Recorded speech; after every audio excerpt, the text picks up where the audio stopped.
Tirou tudo?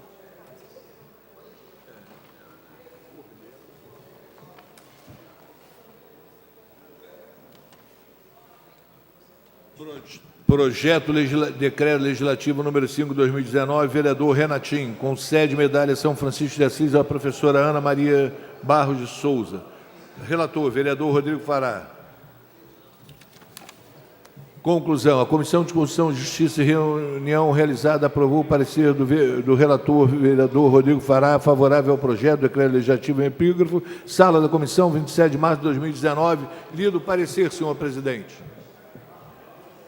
Em votação, vereadores que aprovam, permaneçam como estão. Aprovado. Projeto 06/2019, autor vereador Renatinho do PSOL. Concede medalha São Francisco de Assis ao professor Aguinaldo Francisco Mendes Júnior. Ao vereador João Gustavo, para fazer a leitura do parecer da CCJ. Projeto de Decreto Legislativo número 6/2019, vereador Renatinho, concede medalha São Francisco de Assis ao professor Aguinaldo Francisco Mendes Júnior. Conclusão. A Comissão de Constituição e Justiça, em reunião realizada, aprovou o parecer do relator, vereador Rodrigo Fará, favorável ao projeto de decreto legislativo em epígrafo. Sala da Comissão, 27 de março de 2019. Lido o parecer, senhor presidente. Em votação, vereadores que aprovam, permaneçam como estão. Aprovado. Projeto de legislativo 07/2019, autor vereador Ricardo Evangelista. Concede medalha Felisberto de Carvalho ao professor Franklin Magalhães. Ao nobre vereador João Gustavo, para fazer a leitura da CCJ do parecer.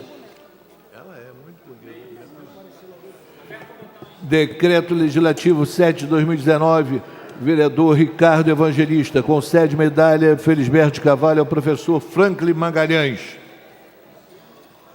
Conclusão. A Comissão de Constituição e Justiça, em reunião realizada, aprovou o parecer do relator, vereador Rodrigo Fará, favorável ao projeto de decreto legislativo em epígrafo, na sala das comissões, dia 3 de abril de 2019.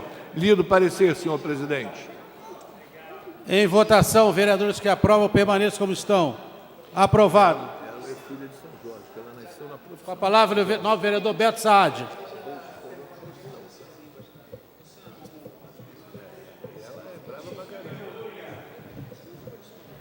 Vossa Excelência tem 10 minutos. Eu, quando sou um defensor intransigente do regimento, coisa que essa casa não respeita, mas tá bom.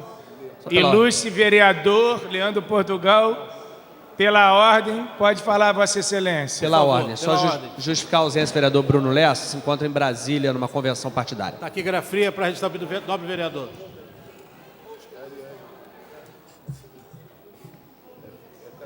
Posso começar? Perfeitamente. Que Deus abençoe a cada um.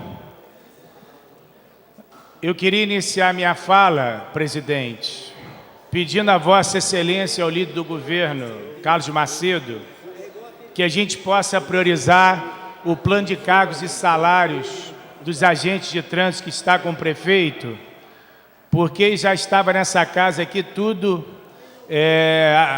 foi feito o recálculo, foi feita as conversas muito adiantada e isso causa uma instabilidade. Então, presidente, Vossa Excelência, com certeza, com a sua habilidade política e o prefeito na sensibilidade, junto com o secretário executivo Paulo Bagueira, para a gente priorizar, vamos ver, eu tenho certeza que o presidente, o líder, Carlos Macedo, vai perguntar ao prefeito e cobrar que possa vir para essa casa para ser votado, tá bom, Wagner? Isso aí a gente tem um compromisso moral de fazer com que o servidor concursado, que está todo dia na rua se esforçando, esse gente sabe que não é fácil, merece todo o respeito dessa casa e eu vou lutar por isso. Queria rapidamente pegar um gancho de Vossa Excelência, dizer aos companheiros que já estamos aguardando a chegada da mensagem, talvez até nessa tarde e noite de hoje. Com a palavra, vereador, continua. Graças a Deus, viu como é que o milagre existe? E por falar de milagre, talvez vocês possam não acreditar, mas eu vou falar algo aqui. diz que quando há uma revelação, para quem não acredita, eu respeito, por exemplo, o vereador Paulo Eduardo, ele é ateu, não acredita no poder de Deus. Mas eu vou deixar aqui para os anais registrarem. Eu estava na igreja e uma missionária me procurou. Ninguém é obrigado a acreditar, mas eu vou deixar essa mensagem. Sobre uma revelação desta casa aqui legislativa, e muito me preocupou. E dizem que os sábios captam as informações para que sejam digeridas, bote no cérebro e avalie se isso tem procedência ou não. Mas ela via aqui essa casa com uma grande turbulência e uma grande tempestade, uma ventania muito forte. E poucos ficavam de pé.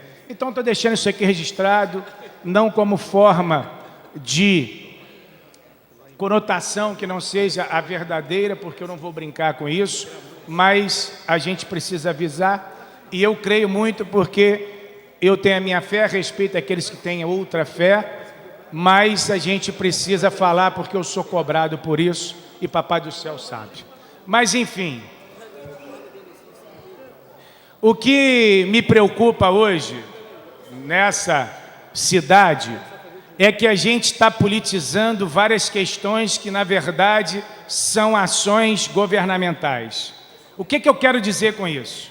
A gente hoje está muito no foco da questão da Previdência, a gente está muito no foco da questão da UF, e a gente tem problemas da cidade que a cada dia chegam aos gabinetes aqui, chegam a mim. Eu tenho um projeto chamado Vereador na Sua Porta, que eu vou às ruas, eu gosto de estar na rua ouvindo a população. Logicamente eu sou alvo de críticas, de contestações, mas eu não posso ignorar que a minha saúde não é nem de esquerda nem de direita. A saúde é saúde, a segurança não é de esquerda nem de direita, é a segurança pública. A educação não é de esquerda nem de direita, é a educação. O que eu quero dizer com isso? Algumas vezes eu fiz aqui algumas indicações legislativas à administração pública e isso soou como se eu estivesse cobrando atitudes dos secretários e fazendo críticas veladas. Eu não preciso mandar representante nem correspondente para falar sobre os meus atos. Eu quero dizer que a gente precisa cumprir o papel que o legislador foi escolhido pelo povo para fiscalizar, para poder cobrar e, acima de tudo, estar atento ao que a população está dizendo, seja coisas objetivas, subjetivas, tendenciosas ou não, mas cabe a nós levarmos a informação e agirmos como tal. Até porque eu não faço fofoca, não tenho esse objetivo de expor ninguém, nem desta casa, nem da política nessa cidade, mas eu não acho isso correto, a leviandade como as coisas são tratadas, de levar informações que eu disse que eu deixei de dizer. Quando eu tiver que dizer algo a alguém, eu vou falar diretamente, porque eu não preciso de intermediário. Agora, acho uma verdadeira falta de ética, de caráter, de moral, as pessoas que levam informações truncadas para talvez querer apagar a minha luz. Mas a minha luz vem lá de cima, do alto, e não vão apagar. Independente de estar ou não no cargo, estar ou não vereador, eu vou continuar lutando por essa cidade, porque independente disso, foi o povo que me legitimou. E as circunstâncias me trouxeram aqui quando poucos acreditavam. Então, se Deus tem um propósito na minha vida, é assim que eu vou agir. Até porque meu pai é referência, e ele esteve nessa Casa Legislativa como deputado, e sempre honrou, e foi caçado pela Revolução, porque ele foi contrário ao sistema. E manteve-se a dignidade dele, e nunca teve na ficha corrida dele nada que desabonasse a conduta dele. Mas, infelizmente, a política hoje é tratada de forma superficial e rasteira. Então eu acredito sim numa cidade melhor e acredito sim nas pessoas de bem. E é assim que eu vou fazer política, tentando ajudar a administração pública, cobrando ações daqueles que devem satisfação à população e, acima de tudo, tendo dignidade com o eleitor que me escolheu para estar aqui representando ele. Então, diante desses fatos, eu quero deixar aqui claro que todas as minhas ações, quando eu vou para as ruas fazer um vídeo, eu venho para ajudar a administração a mostrar problemas que a gente pode solucionar ou não, mas que talvez nós, no exercício da função de executivo, não conhecemos a cidade como um todo, mas se temos assessores e temos pessoas bem intencionadas que podem colaborar para a cidade efetivamente ter uma pujança maior, esse tem que ser o objetivo. E hoje eu fiz um vídeo, que nem publiquei ainda nas redes sociais, sobre a questão do trânsito, da mobilidade ali no túnel Raul Veiga. E apresentei uma indicação legislativa nesta casa para que faça uma reversível do túnel Charitas Cafubá, túnel João Sampaio, até o túnel Raul Veiga, uma via reversível na pista sentido contrário, para que possa, na parte da manhã, criar mais uma artéria viária. Eu só queria pedir que as pessoas conversassem mais baixo, porque eu falo, eu sei que vocês não prestam atenção, mas me ajudem, pelo menos, a eu não perder o meu raciocínio. Eu acho que é o mínimo que a gente tem que ter nessa casa aqui. Me perdoe. Eu sei, mas ninguém prestou atenção, eu vou me calar até as pessoas entenderem isso.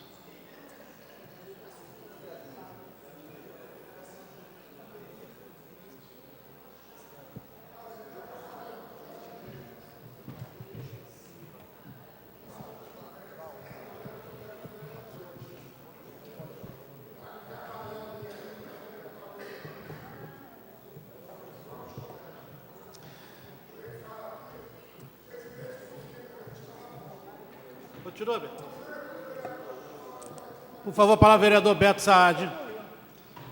Então, para dar prosseguimento à minha fala, não quero ser polêmico, eu sou uma pessoa que eu procuro ter educação, né? Talvez eu até exacerba a minha vontade de querer trabalhar em prol da cidade. E a gente apresentou essa indicação legislativa. E hoje eu fui ao cemitério de São Francisco para o sepultamento. São Francisco Charitas, ali é uma divisão, tem um marco histórico ali da igreja. Mas como a bancada pessoal está atenta, muito obrigado pelo prestígio que vocês nos concedem de estar prestando atenção a esse humilde orador, não tão eficiente quanto Vossa Excelência, mas em si. E eu não gostei do que vi ali, gostaria de... Eu fiz uma indicação legislativa e a gente precisa cobrar, primeiro, em respeito às famílias que têm pessoas ali sepultadas, em respeito às pessoas que ali estão sepultadas. E eu encontrei um cenário que eu não fiquei feliz e tenho certeza que nenhum morador, nenhuma pessoa que chegue àquele cemitério vá ficar satisfeito.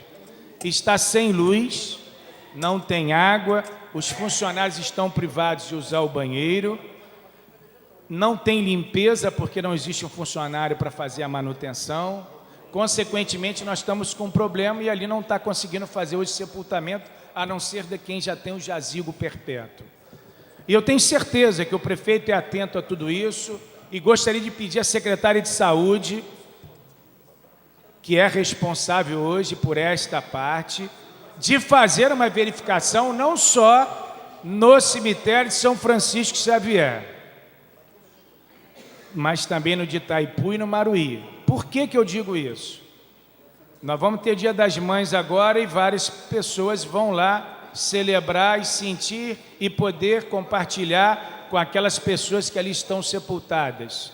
E se a gente não tiver respeito ao próximo, principalmente daqueles entes queridos que fizeram representatividade e tem um grau de importância enorme para a família daqueles que ali estão, a gente com certeza não merece mais estar vivendo nessa sociedade. Quando acaba o amor, acaba tudo.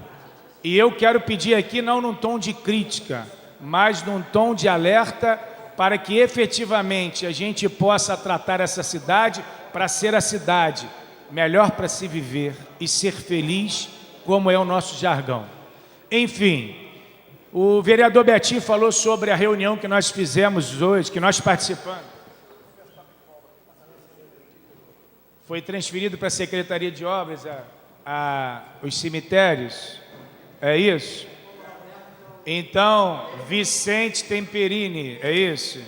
Então, me perdoe a Maria Célia, mas a informação que eu tive que era vinculada à saúde, e era até há pouco tempo. Está na IMUS ou na Secretaria de Obras? Obras. Então, senhor secretário Vicente Temperini, auscute o que aqui esse humilde vereador transmite à administração pública para que a gente possa realmente fazer dessa cidade, primeiro, respeitar aqueles que partiram e os familiares que aqui estão e merecem respeito.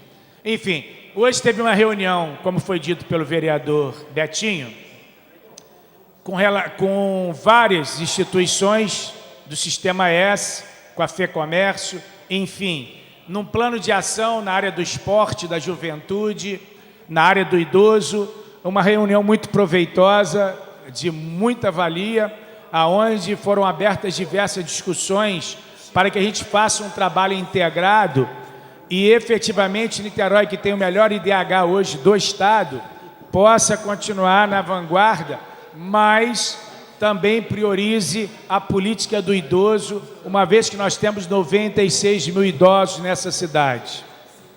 Então, diante dessa realidade, eu queria parabenizar a secretária. Isso foi muito importante, porque vai ser feito um trabalho, primeiro, de levantamento de campo, de algumas ações pontuais na área da juventude, do esporte, do idoso, da assistência social, da saúde, e isso, com certeza, Niterói ganha em qualidade de vida. Com relação à Universidade Federal Fluminense, eu queria fazer aqui, eu estive com o procurador da universidade no domingo, e eu cobrei uma atitude que eu não vejo a universidade ter para com o Niterói. São 43 cursos, cerca de 43 mil alunos, mas eu não vejo uma reciprocidade da universidade para com a cidade de Niterói. E eu tive conversando com ele, porque se hoje nós temos diversas comunidades que são hoje monitoradas pelo poder paralelo, seria de grande valia que a universidade pudesse entrar com seu corpo técnico para que a gente pudesse monitorar e fazer com que algumas ações pontuais de vários cursos de graduação da universidade pudessem estar nessas comunidades juntamente com o poder público, para que a gente diminuísse várias questões que hoje são gritantes nas nossas comunidades. Como é a questão? Podia me dar uma água para mim, por favor? Me perdoe aqui, mas minha garganta secou. O que eu vejo? Planejamento familiar nós não temos hoje nas nossas comunidades. O monitoramento para ver quem está desempregado e qual a qualificação dessas pessoas que estão desempregadas. Obrigado, Bira. Você, como sempre, multifuncional, vascaíno, com todo o respeito, muito obrigado. Papai do Senhor te abençoe. Para concluir, vereador. O que, presidente? Continue, por favor. Ah, perfeito, obrigado. Pensei que fosse para concluir, levei um susto. Eu estou com o trauma do vereador João Gustavo, que ele é implacável no tempo. Sim, mas como eu sou um aprendiz ali do vereador Paulo Eduardo, que para ele sempre tem um horário a mais, eu queria pedir um pouquinho do seu tempo, que você possa entregar aqui. Muito obrigado pela sua generosa, por isso que eu gosto de Vossa Excelência. Então, a outra questão é a gente qualificar quem está ali necessitando de qualificação, descobrir novos talentos, porque eu acredito muito, e a Escola de Cordas da Grota é uma prova viva de que o investimento em comunidade a gente transforma. Hoje, quando eu vejo a sociedade exigir que mate um ladrão, que extermine e apague um CPF, talvez essas pessoas não saibam o que é uma comunidade de fato e de direito. Como eu sempre trabalhei com comunidade, seja no Tribunal de Justiça, na Defensoria Pública ou na SEAB, a gente entende um pouco o que é nascer dentro de uma comunidade. E alguns vereadores aqui são oriundos desses segmentos, onde as desigualdades são reais, plenas, e que efetivamente tem sido o balizador das políticas públicas de interesse daqueles que querem fazer a propagação da miséria como voto. Só que eu digo uma coisa, se nós não tomarmos ação para que efetivamente possamos diminuir essas ações que hoje estão refletindo diretamente na sociedade, nós não vamos só ter que ter câmera, não vamos ter só que ter grades, não. Nós vamos ter que ter coletes e, acima de tudo, pedir Papai do Céu para abençoar. Porque a cada dia a polícia está mais acuada, o cidadão refém do medo necessita efetivamente de uma ação. E essa ação passa pela UF. Porque para aqueles que não conhecem a história dessa cidade, a UF, o Hospital Antônio Pedro pertencia ao município, foi doado ao Hospital Universitário para que ali pudesse fazer o atendimento emergencial de Niterói e das cidades circunvizinhas. E hoje não existe essa reciprocidade da universidade e ninguém cobra, porque todos aqui que têm mais de 40 anos sabem que no passado o Antônio Pedro atendia e era referência para todos os munícipes que se acidentavam aqui. Hoje nós estamos refém do Azevedo Lima, que não comporta mais a demanda do município, e a maioria tem ido para Alberto Torres em São Gonçalo para poder fazer as intervenções pérfuro cortante, ortotrauma, e isso é muito sério porque nós temos uma população de 511 mil habitantes, o polo que tem a competência da saúde atenderia ou deveria atender 2,5 milhões de pessoas das cidades circunvizinhas, e o Antônio Pedro não cumpre esse papel e não cobramos essas atitudes. Como o município tem as suas competências limitadas, nós devemos sim cobrar da universidade atitudes para respeito com essa cidade. Entendo que o serviço social, a enfermagem, a medicina, a arquitetura, a engenharia deveria estar numa cooperação técnica com o município, assessorando as construções irregulares, assessorando o mapeamento das nossas encostas, assessorando a questão da preservação das matas, enfim, uma série de ações. Eu vou finalizar, com relação a uma situação que tem acontecido recorrente na nossa cidade, e eu preciso colocar isso para que os meus pares e a administração possa estar sensível. O prefeito já disse que vai atuar diante dessas questões, mas isso é emergencial. O que está ocorrendo? Alguns vereadores, como eu e outros desta casa, têm sistematicamente solicitado o reparo das calçadas das nossas vias. E nós precisamos parar e pensar que tratar de vidas é tratar da essência. Várias ruas estão hoje com calçamento comprometido, principalmente porque existe uma lei onde o proprietário tem a obrigação de fazer o reparo das calçadas. E hoje eu conversei com a secretária de Fazenda, Giovana Victor, e aleguei o seguinte: proprietário notificado, não consertou a calçada, a prefeitura conserta e manda a conta no ano seguinte no IPTU do contribuinte. O que a gente não pode é ter idoso, gestante, levando tombo na Amaral Peixoto, levando tombo na Gavião Peixoto, na Lopes Trovão, enfim, uma série de ruas da nossa cidade estão com problema de calçadas. E alguns comerciantes que estão abusando, colocando trambolhos. As bancas de jornais hoje não são meras bancas, eles viraram um comércio a céu aberto. Tem churros, tem picolé, tem pano de chão, tem bala, só não tem jornal. E isso atrapalha o deficiente, isso atrapalha o idoso, o cadeirante. Então eu gostaria de pedir encarecidamente ao líder de governo, Carlos Macedo, que pudesse nos auxiliar e nos ajudar, para que a gente possa cobrar não só da Seconcer e da Guarda Municipal, através da fiscalização, uma atuação mais contundente para que a gente tenha calçadas, que a gente preserve a vida do nosso município. Muito obrigado. Obrigado, vereador Beto Saad. Com a palavra, vereador Renatinho do PSOL.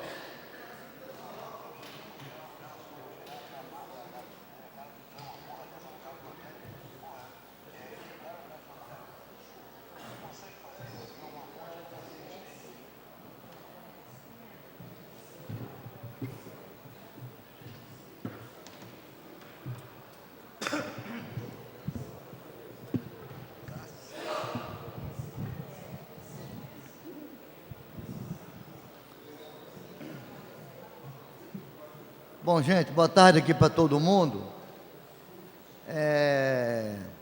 Quero, na verdade, também, saudar a plenária, que estou vendo bastante gente ali, legal isso. Eu gostaria que essa plenária fosse sempre cheia, para a população saber, na verdade, o que nós estamos fazendo aqui. Que o papel do vereador é legislar e fiscalizar o Poder Executivo. É o grande papel na fiscalização, a atuação mais importante que tem. Então, presidente, eu quero começar. Estava vendo o Beto Saad ali falando sobre várias questões, inclusive sobre as calçadas. Na verdade, nós estamos sempre cobrando essa atitude. E na semana passada, nós fizemos um percurso pela cidade aqui no centro e vimos várias irregularidades em relação às calçadas. Várias delas, inclusive irregularidade perigosa. Logo aqui, perto da Caixa Econômica, ali tem uma tábua, tem um ralo. Se não me falha a memória, não é ralo, é uma questão de... Não, da água em Niterói. E tem uma tábua comprida de 1 metro e pouco, cobrindo aquele buraco, está solta. Nós passamos por lá, fui lá, levantei a tábua, enfiei a muleta foi quase toda no fundo. E essa tábua é solta, ali no passeio, na Amaral Peixoto. Essa tábua é solta. Ela se encontra solta ali, sai para qualquer lugar, várias pessoas passando ali em cima. E o que eu observei? Se essa tábua, hoje mesmo passei lá, ela estava quase o buraco estava quase aparecendo. Se uma pessoa pisa ali, vai a perna todinha. Isso sinceramente, é uma covardia dos órgãos competentes. Água de Niterói, aquele tampão da Água de Niterói, a maioria às vezes também, é do hidrômetro. Então, Paulo Velasco, sinceramente, nós rodamos aqui Amaral Peixoto, Conceição, várias ruas aí, e só observamos a armadilha para a população dessa cidade. Cadeirante, idoso, população como um todo. Isso não pode continuar assim. Isso não pode, isso é irresponsabilidade. Isso é uma questão que cabe até, e nós iremos analisar no gabinete, até entrar no Ministério Público denunciando essa falta de atenção, essa falta de amor à nossa população. Então, presidente, isso nos incomoda muito. Ainda andar em uma cidade, que é uma cidade cara, é uma cidade que tem um orçamento que não é barato, é muito caro, é uma cidade rica para os ricos, para os pobres, nada. Para as comunidades, nada. As comunidades estão aí passando pelo momento delicado. Vejamos lá, Zilda Arlen, que isso? Quando inaugurou aqueles prédios, 2 prédios vieram abaixo. 2. E os outros que continuaram, presidente Cal, aquilo, as pessoas que moram lá, comentou com a gente o seguinte: fica pingando água direto, as fiações Quando acende a lâmpada chega a ferver. Que isso? Que isso? As pessoas não morreram na tragédia de 2010. Pode morrer agora em um prédio feito de qualquer maneira, porque é pobre. É pobre. Todo mundo são iguais perante a lei. A lei é igual para todo. Como é que pode isso? Então, senhor presidente, eu não vou deixar de ressaltar essa questão sempre aqui. Nós fizemos uma audiência pública aqui, que lotou essa casa, quando a Thalíria, hoje deputada federal, quando ela fez também uma audiência, e teve a mesma quantidade de pessoas. E a reclamação são as mesmas. As reclamações são as mesmas. São as mesmas. Como que fica a situação dos menos favorecidos? Essa desigualdade, isso é muito ruim. Isso bota as pessoas lá no buraco. As pessoas estão morrendo de qualquer maneira, por falta de atenção da prefeitura. Essa que é a grande verdade. Outra questão, presidente, eu quero ressaltar aqui, citei isso na semana passada, mas vou novamente repetir aqui. Aliás, dizem que Renatinho do PSOL é muito repetitivo. Eu vou repetir quantas vezes for possível, enquanto não ter uma decisão tomada por parte dos órgãos competentes, eu não vou me calar. Não vou me calar, porque eu fui eleito para isso. Fui eleito para isso.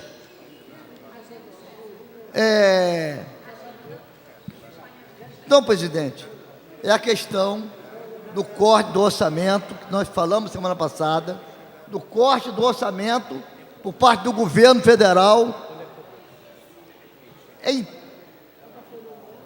30% no corte do orçamento das universidades, Universidade Federal, a UF, e todas. E essa desigualdade, isso pega da área infantil até o doutorado. Pega todo mundo que vão ser prejudicado com essa ignorância feita pelo governo federal, Bolsonaro. Um governo irresponsável, um governo que não gosta de pobre. Foi negado a receber um prêmio lá nos Estados Unidos. Foi negado. O prefeito lá falou, esse homem, ele é muito maldoso. Falou assim mesmo. Agora, ele tem a cara de pau, vai querer receber o prêmio em outra cidade.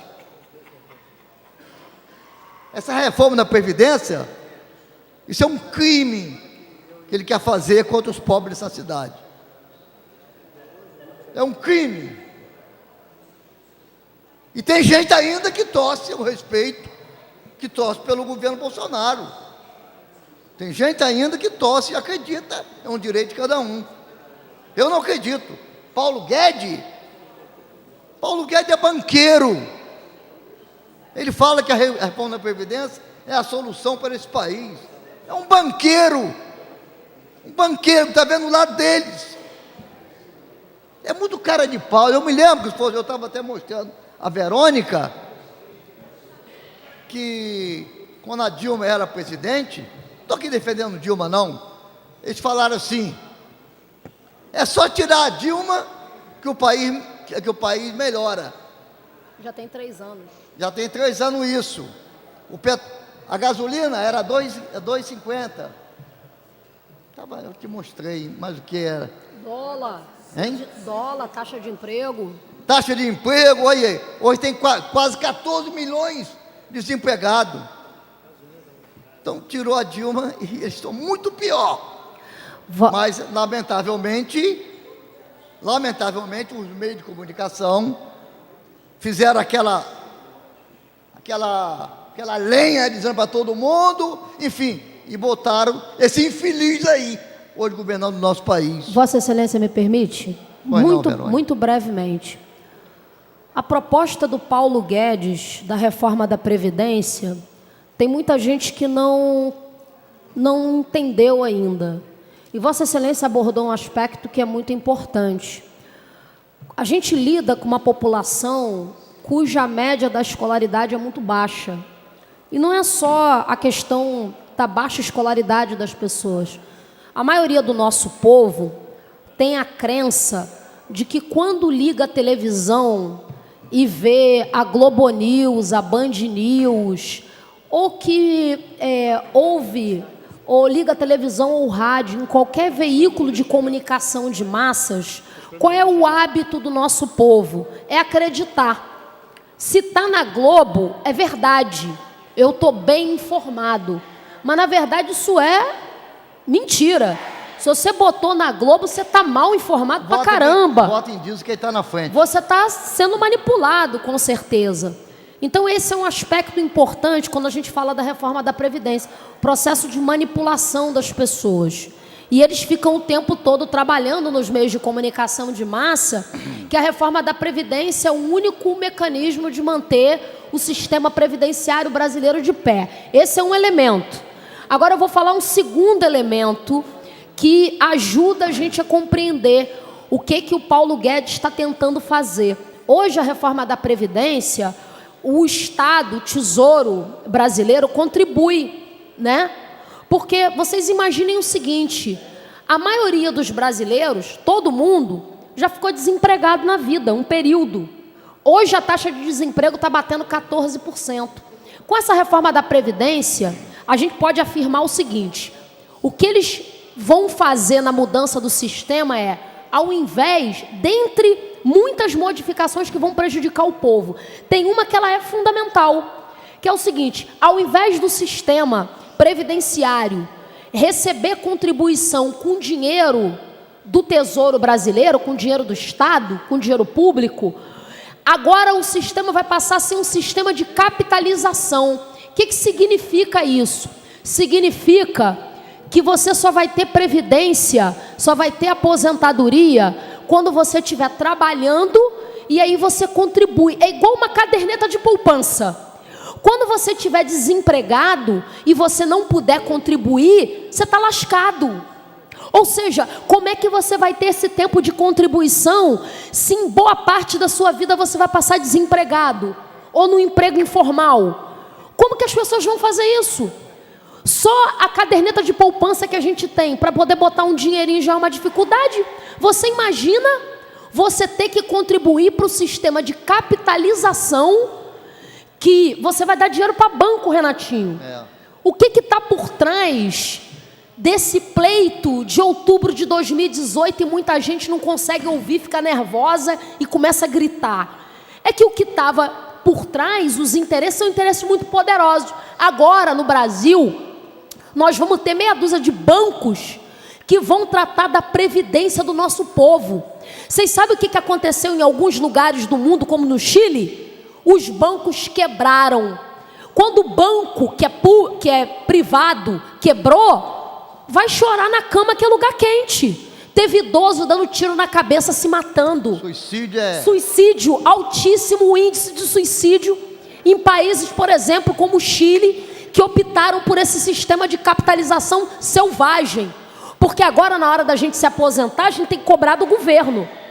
Daqui por diante, vai ter que cobrar do banco. Se o banco falir, você fica sem sua aposentadoria. É bonito isso? Tem como uma pessoa sã, que tem um mínimo de discernimento na cabeça, ficar gritando. Porque a gente tem que ser democrata, e nós somos democratas, a gente ouve o povo, as manifestações, mas tem umas coisas que beiram a insanidade. Então, Vossa Excelência está correto, porque isso é um tremendo tiro no pé.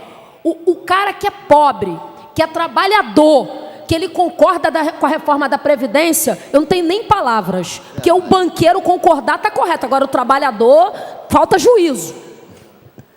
Para terminar, presidente, para terminar rapidamente, quero dizer que os educadores desse país, que está passando por um momento muito delicado, com campanhas e mais campanhas, contra o professor agora não querem dar aula nas salas de aula, agora tem que ser à distância. Isso é uma brincadeira. E o desestímulo que está passando na cabeça de um educador? Os pais estão fazendo a cabeça das crianças que os professores estão sempre errados. Gente, professor é tudo. Quem vai ensinar a educação é o professor. Então, presidente, é muito ruim os professores sendo discriminados conforme nós estamos passando no momento atual. É muito ruim isso. Isso é muita covardia, é muita maldade. As pessoas, não vou levar meus filhos para a escola. Que isso? O professor está ali para isso, para educar, ensinar com carinho, com amor. Então, essa maldade que existe aí contra os educadores, nós temos que reprimir isso aí. Aí fala, não, escola sem partido. Isso é uma tremenda ignorância, quem torce por isso. Escola sem partido. Então, presidente, amanhã, no dia de amanhã, a gente vai tocar nesse assunto novamente aqui, porque afinal de contas, sem um professor, coitado desse país, infeliz será esse país. Temos que dar total apoio, admiração, lutar em prol deles, porque muitos estão até com depressão, ansiedade. A discriminação é tão grande, ao invés de valorizar, respeitar os nossos professores, fica discriminando. Isso não é atitude de ninguém fazer isso. Obrigado, presidente. Obrigado, vereador Renatinho. Com a palavra, o último orador desta noite, vereador Paulo Eduardo Gomes.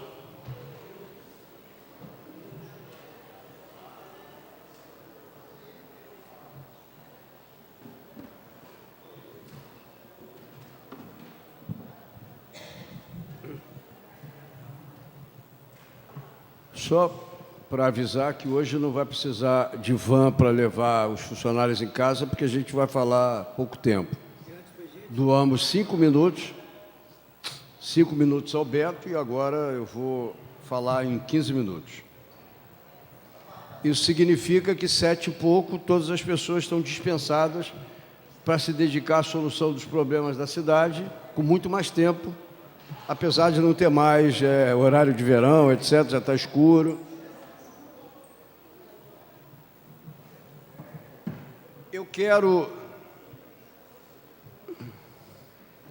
Eu quero voltar a insistir no festival de horrores que o povo brasileiro, de um modo geral, e em particular o povo brasileiro do nosso Estado, está passando na atualidade. O carioca eu nem falo, porque o carioca está submetido a um engenheiro prefeito que tem cometido ou tem praticado um conjunto de bobagens da gestão da cidade do Rio de Janeiro, mas aí pode ser apenas minha opinião, o carioca que o diga. Temos no governo federal o presidente da República, que cada dia que passa tuita mais bobagens por aí, com a ajuda dos seus filhos ou não, que tem tanto ou mais poder do que o seu ministério.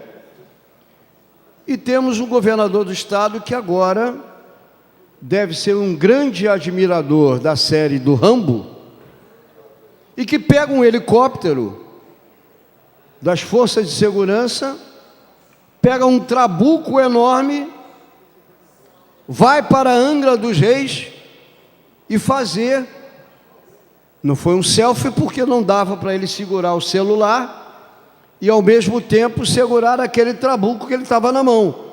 Então ele, com dinheiro público, pagou alguém para filmá-lo num helicóptero das forças de segurança com um trabuco direcionado à população moradora e trabalhadora de Angra dos Reis.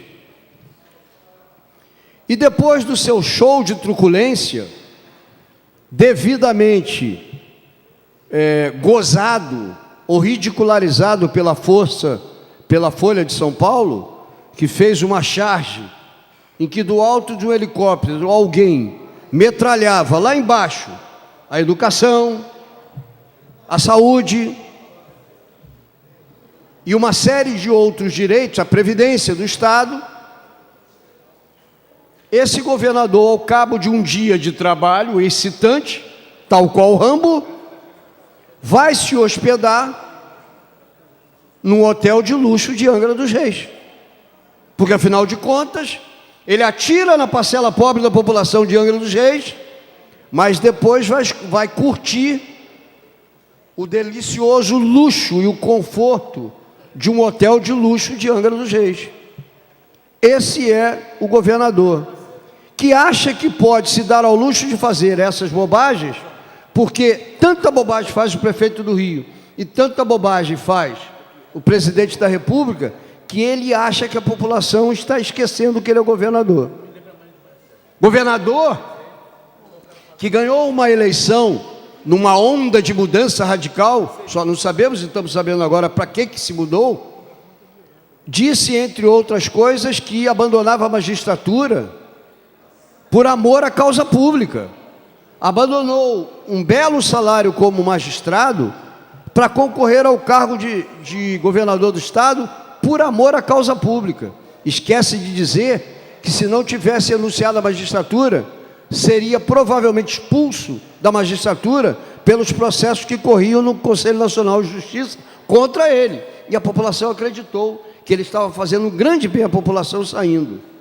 Um governador de estado que disse na campanha que, se precisasse de serviço público de saúde, usaria o serviço público. E na primeira oportunidade foi para um hospital de luxo cuidar de problemas eventuais da sua saúde.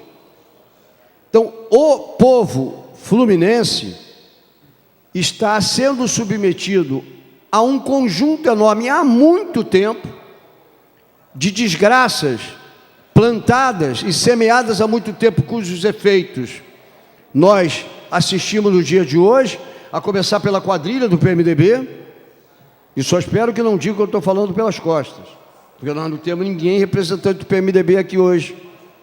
Os dois vereadores que representam o PMDB não estão aqui e podem alegar que eu estou falando do PMDB pelas costas, mas a quadrilha do PMDB, comandada por Pisciani, comandada por Cabral, comandada por Paulo Melo e comandada por outras pessoas que a delação do Sérgio Cabral ainda vai apontar, deixou um rastro de destruição no estado do Rio, que não pode ser computado apenas pelo tamanho da propina que o Sérgio Cabral ganhou, não. Porque a cada 1 milhão de propina que o Sérgio Cabral botou no bolso, ele deixou de encher o tesouro do estado do Rio de Janeiro com um conjunto enorme de isenções fiscais e perdão de dívidas dos grandes devedores em troca de propina. Então, a cada 1 milhão roubado, não basta a justiça trazer de volta 1 milhão que ele ganhou de propina, porque a justiça não vai conseguir repor aos cofres estaduais o prejuízo causado pelas proteções tributárias àqueles que investiram, Cervejaria Petrópolis e por aí vai. Um conjunto enorme de isenções e de incentivos fiscais, até para joalheria onde ele comprava joias de presente para sua mulher. Então, o rastro de destruição que passa, inclusive pela venda no mercado futuro de petróleo, os royalties que o estado do Rio de Janeiro deveria receber. Quando o Sérgio Cabral, numa operação com paraísos fiscais e alguns bancos americanos, recebeu antecipadamente royalties de petróleo, o petróleo estava cotado a $100 o barril. E foi essa dívida antecipadamente recebida, com o barril de petróleo cotado a $100, que ele endividou e, na hora de pagar, tinha que pagar com royalties recebidos de um barril de petróleo que caiu para $40. Esse prejuízo, com essa brincadeira, que na realidade foi usado pelo governo Cabral e a sua quadrilha para aumentar artificialmente a capacidade de investimento do Estado, foi a herança que o WW, ou W ao quadrado, ou Wilson Witzel, recebeu do Cabral e agora pratica com as suas atitudes e atos rambolescos, brinca com a situação caótica que o povo do Rio de Janeiro está passando. E se a gente analisar com cuidado qual é o ambiente de desgraça que nós, fluminenses, estamos passando? É um ambiente de desgraça que é permanentemente e a cada dia alimentado pelo presidente da República, que eu tenho dificuldade de chamar de Bolsonaro, porque para mim é um Bolsonaro. Alguém que com 28 anos como deputado federal, e aí não é fofoca de que eu sou do PSOL, eu sou comunista, eu sou esquerdista, basta ver. Basta ver a produção parlamentar do deputado federal Jair Bolsonaro, e vai verificar que sobre nenhum assunto minimamente sério ele tem nenhum pronunciamento e nenhuma opinião sobre absolutamente nada. 28 anos tratando única e exclusivamente de quê? Salário de militar. Um sindicalista sem farda tratando dos interesses de militares em relação aos seus soldos. Causa legítima? Claro, eu sindicalista não vejo problema nenhum alguém defender salário de militar. Militar é um trabalhador com características especiais, mas é um trabalhador como outro qualquer, que precisa ter família, precisa ser protegido nas condições de trabalho que ele tem. Não é essa a discussão. Mas foi isso que Bolsonaro fez o resto da vida. E aí, quando nós assistimos, bom, não vou nem falar da desmoralização que a cada dia o todo-poderoso superministro Moro é submetido. Até uma discussão do tipo, a COAF, que ficou com o Ministério da Justiça para combater o crime, a corrupção e o crime organizado, até a COAF estava ameaçada de passar de novo para o Ministério da Fazenda. Porque, afinal de contas, a COAF descobriu movimentações sinistras e suspeitas do assessor do Flávio Bolsonaro, então deputado estadual, eleito senador. O governo Bolsonaro já começa com uma denúncia gravíssima sobre movimentações sinistras de mais de 1 milhão do Fabrício Queiroz, ou não. E a COAF, que descobre isso, não pode ficar na mão daqueles que diz que abandonou a magistratura, enquanto todo-poderoso juiz da Lava Jato, para ser ministro do Bolsonaro. Cada dia tem uma mudança, cada dia tem uma frustração em relação às coisas que ele defende, mas não quero falar nem dele. Quero falar do sinistro da educação. Você conhece, Beto? O sinistro da educação? Assim como Paulo Guedes não tem a menor preocupação com a aposentadoria de ninguém, não tem nenhuma preocupação, até porque ele não pensa em aposentadoria. Foi um cara formado para olhar o mercado como lugar onde ele ganha dinheiro. Ele foi formado em economia para dar tratamento ao acúmulo de riqueza para uma parcela pequena da população e dane-se se em volta se tem miséria. Tal qual o Henrique Meirelles lá atrás, quando foi convidado para assumir, para não dizer que eu estou falando do Bolsonaro e não quero falar do PT, assim como o Henrique Meirelles, convidado por Lula para ser presidente do Banco Central. Alguém tem dúvida que Henrique Meirelles está preocupado com a classe trabalhadora, a sociedade brasileira trabalhadora? Claro que não. A campanha presidencial recente, Beto, do Henrique Meirelles, na qual ele gastou do bolso dele 250 milhões na campanha, mostra que a única coisa que ele não pensa é na população pobre e trabalhadora do Brasil. Ele não pensa em aposentadoria, ele não precisa de absolutamente nada que ele tem. E eu tenho agora o sinistro da educação, que tem a capacidade de, sob o argumento de que existe balbúrdia nas universidades públicas, corta 30% das verbas para a universidade pública brasileira. O interessante vereador Macedo, vereador Betinho, Betinho não, porque Betinho já deu a cota de contribuição e já foi embora. Vereador Beto, vereador Renatinho. Isso acontece em paralelo a uma situação talvez desapercebida pela população. desapercebida pela população. A irmã do Paulo Guedes, a irmã do Paulo Guedes, é uma lobista dos interesses das universidades privadas do Brasil. Não é de hoje, há muito tempo. Ela é lobista dos interesses da Anhanguera, para quem Conte Bittencourt vendeu Plínio Leite. Pitágoras, se eu não me engano, esse é o nome de um grupo, grande grupo econômico, na área de educação. Então é uma lobista das universidades privadas e do ensino privado.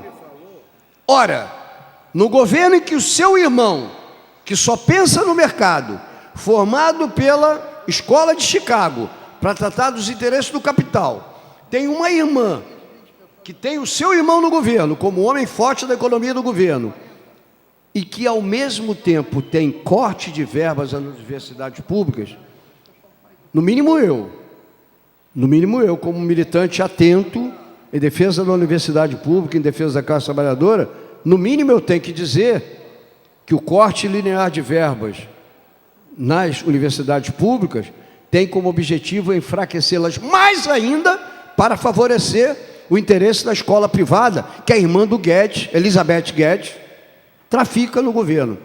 E trafica no governo há muito tempo. Só que no governo Bolsonaro, ela não precisa esconder, porque existe uma aliança entre a visão do presidente da República, a visão do Paulo Guedes na área da economia, em relação à qual se soma o sinistro da educação, que favorece o enfraquecimento da escola pública, da universidade pública, para, no outro lado da balança, favorecer quem? Favorecer a iniciativa privada que faz da educação universitária uma mercadoria como outra qualquer. Esse é o governo que a gente tem. Imaginar a aceitação de um discurso que a universidade pública, nela o que se tem é balbúrdia. Um analista jornalista fez uma pesquisa no currículo do sinistro da educação. E quem teve acesso ao currículo, ao histórico escolar na universidade do sinistro da educação, vai ver o conjunto enorme de péssimas notas e de reprovações que o sinistro da educação atual do governo Bolsonaro teve. O que nos leva a crer que provavelmente ele entenda de balbúrdia assim. Porque a quantidade de reprovações em matérias